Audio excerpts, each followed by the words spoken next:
Assalamualaikum and hi everyone. My name is Teresa binti Hashim, nombor metrik 283763. Today I and my partner to present about eating out. So my part is about laksa Kedah and my partner is about ketupat and lemang. Now I will pass to my partner to present first. Are you ready, Cik Khairul?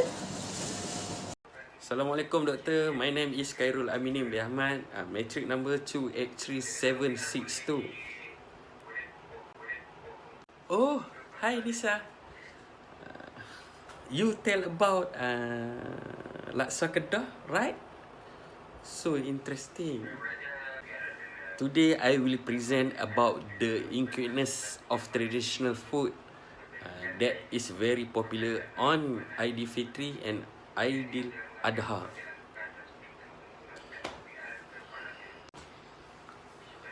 Ketupat is a type of traditional food that is very popular on Hari Raya Aidilfitri and Hari Raya Aidil Adha. Ketupat is a main menu when this festival arrive and has its honor uniqueness. There are two type of ketupat palas leaf and ketupat palas rice, coconut leaf. So, Nisa, can you tell me about part laksa Kedah? Wow, so interesting about ketupat and lemang. Very delicious, right? Now my part is about laksa Kedah. Laksa is one of the most popular with different type of ingredient and use and different preparation. Therefore, laksa has many variety throughout this region. And Kedah laksa is a very type of crazy food that is very famous in Kedah, known as laksa or kecai bay laksa.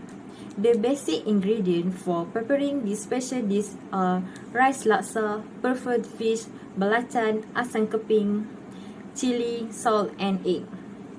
And it's very famous in state of Kedah and Perlis with lime juice and chili padi that is sure to break the appetite.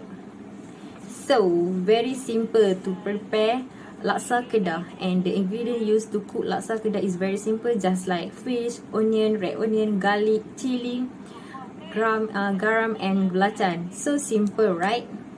In Kedah, so many shops selling laksa Kedah like Alostar, Yan, Sungai Petani and also that. For me, laksa Kedah is very delicious.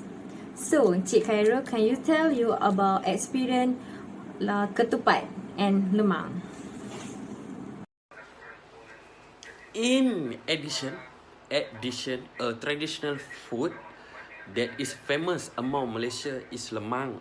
Lemang is a food made from galantis rice cooked with coconut milk and cooked with banana leaf that are ready to be filled in the bamboo stick.